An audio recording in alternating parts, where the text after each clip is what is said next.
Hello, my pretties. Well, I am moved into my new place, but everything's not organized yet.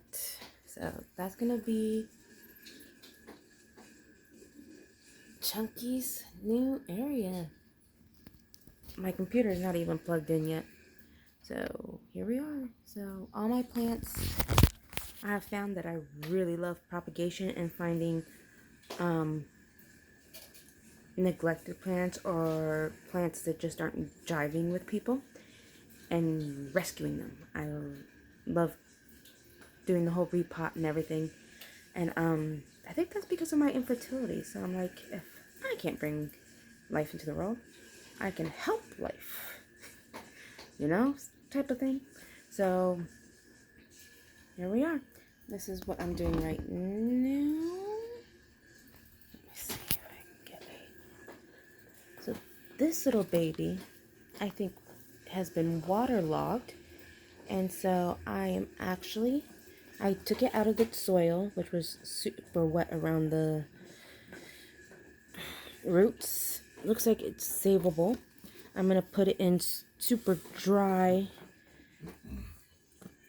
soil that I use the soil mixture that my mentor told me, and it's I can't remember. I'll write it down.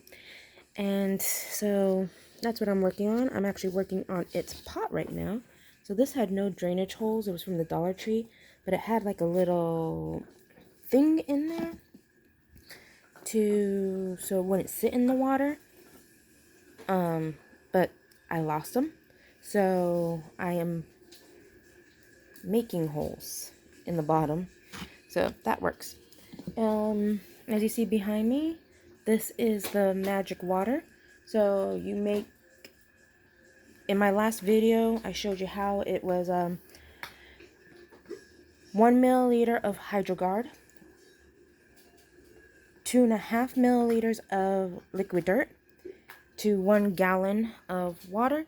And then I take this, and for every quart I use to water my plants, I use 25 milliliters to the gallon, to the quart. So this is what I do. This is a gallon, so I'll fill that up with a gallon, which is 4 quarts. And so then I use 100 milliliters of this magic water into that to make, so I can water all my plants with the magic water.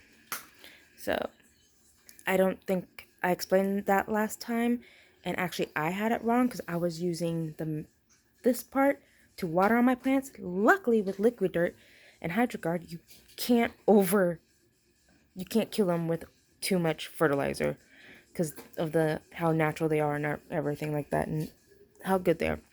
So I caught it in time, but yeah.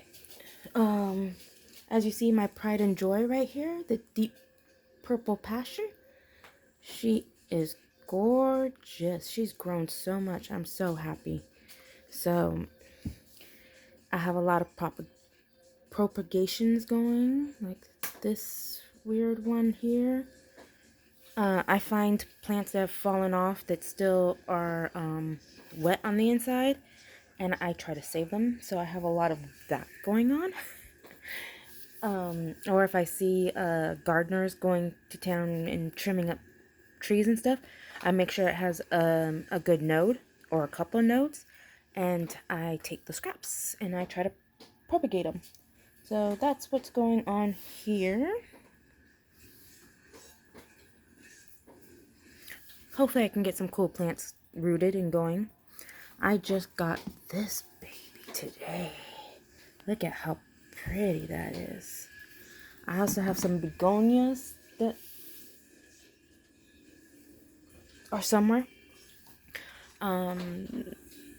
Back there, if you see that big plastic vacuum saver bag that I got from the Dollar Tree, it's actually around a really cool plant, but it had gnats, and I haven't repotted it yet because the gnats will lay eggs inside the soil, and yeah, so I have it in the plastic bag, which won't kill it. It keeps the humidity and all that in, and I don't zipper it, so it still has airflow, but it needs to be quarantined.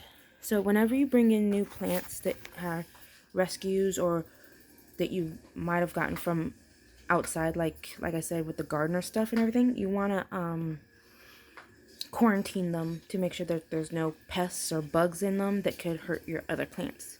So I don't remember how long you're supposed to quarantine them though. I think it's just a week or two, just to make sure that it's all gone. You could treat them if you want at that point and blah blah blah. But I don't have my setup completely set up to do that yet, so I have a few makeshifts.